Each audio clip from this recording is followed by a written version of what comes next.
Well, hello, Central family. We are excited to talk to you a little bit about our Lenten journey and our Lenten season. You know that here at Central, we like to put a lot of depth into our thought about things. You've probably seen the picks for this month, and you're looking at them wondering, what are these books? What is the Cotton Patch Gospel? And so we're going to answer some of those questions. And we're going to do that by having one of the authors of one of the books here with us. This is Ann Trousdale, who's also attends Central and has for at least a year and a half or 2 years now. And so I'm going to have her introduce herself, and then we're going to talk a little bit about her book, Cotton Patch Rebel, the story of Clarence Jordan, which if you read the book, you know that he doesn't necessarily say it exactly Jordan, but maybe Jordan. Am I right? Yeah, you're right. That's good. But Ann, why don't you tell us a little bit about where you're from, your life and ministry, and then we'll talk a little bit about what brought you to this incredible man and to write this really good book. Good. Thank you. What a joy to talk about Clarence Jordan. My background, my immediate background, I was a professor at LSU teaching courses in literature for young people and storytelling and language studies. Also ordained deacon in the United Methodist Church, serving First Methodist, which is the downtown church in Baton Rouge. Retired first from LSU and then retired from my position at First Methodist. And it wasn't long after that that these mountains of Western North Carolina started calling to me. I understand that. Yes. And I was so blessed to be able to move here and have loved it ever since. I started attending Central soon after I came and found a wonderful, wonderful church home. Yeah. We're glad to have you here. Thank you. So you've written this book, and it first came into my understanding and purview when Rob brought it up to me. He said, we've had that new member, we say in quotes because your membership is held in the annual conference, but he said she brought me this wonderful gift, and he began to tell me about the Cotton Patch Gospel and what it meant to him. So Rob, I wondered if you would talk to me a little bit about that and just how Ann's book kind of inspired you and reminded you of some stuff in your own life. Sure. When Ann and I first got together, and she brought this gift to me and wrote in it, and I felt immediate kinship because of what Clarence Jordan had meant to me. In 1968, I was 18, and my dad gave me one of the first books he gave me, which was Jordan's translation of the epistles of Paul.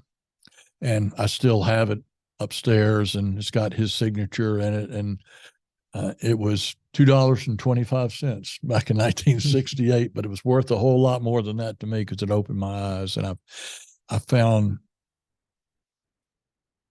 his translations to be more than just novel and clever. There were times that he would use a phrase, a word that became a window to a deeper truth about our faith and about Jesus. And so then when Ann came along, that kind of sparked what he had meant to me. And I'd been in 2 of the musical versions of Cotton Patch Gospel in local churches. And so I just want to hear Ann say a little more about how important this is to her. And I would love to hear her talk about that. Thank you, Rob. I had discovered the Cotton Patch Gospels back in the 70s, 80s, when I lived in Lake Placid, New York, being a displaced Southerner. My pastor up there asked if I had ever read the Cotton Patch Gospels and put in my hands whatever the first one was, Matthew or John. And I thought they were delightful, charming. I was a brand new Christian at the time. And so over the years, I would hear about Clarence Jordan and Koinonia, and it was of some interest to me. Then I moved to Athens, Georgia, to go into the doctoral program at the University of Georgia, and became friends with a couple who had been members of Jubilee Partners, an offshoot of Koinonia in Comer. And we went to visit it one day and became more interested in Clarence and what he had done.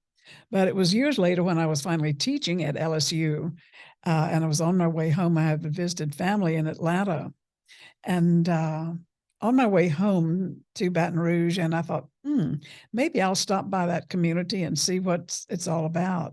So I made plans to stop there, and That's Americus, right? in Americus, Georgia, Right. yeah.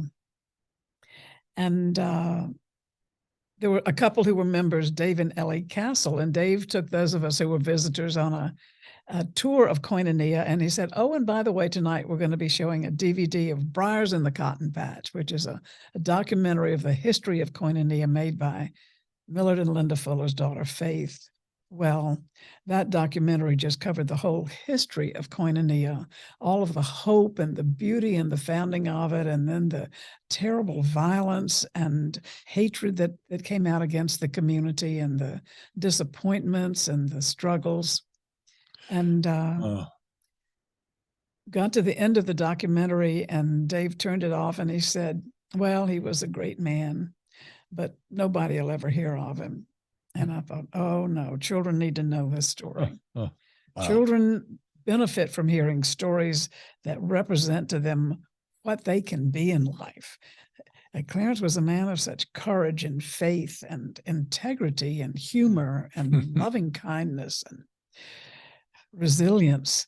I knew children need to know the story of a man like that. So I resolved to write his story. It took me a long time, did a lot of research, and finally came out with it. It was finally published. One of the many people who helped me with it was Clarence's oldest son, Jim. And he went over the final, drafts with me carefully to check my accuracy and all of that. And when the book was finally published, I sent him a copy, and he wrote back, and he said, well, there are a couple of mistakes in there about time and that kind of thing. He said, but he would say, of all the things I've read about my father, and there've been a lot of things written about Clarence Jordan because he came a legendary figure. Yeah. He said, all the things I've read about my father, he said, you've come closest to what made him tick. And I thought, well, I can die happy now. And I thought, no, I've got something to live for now. So it's just been a joy to have written the book and to have it out there for kids and grown-ups to read.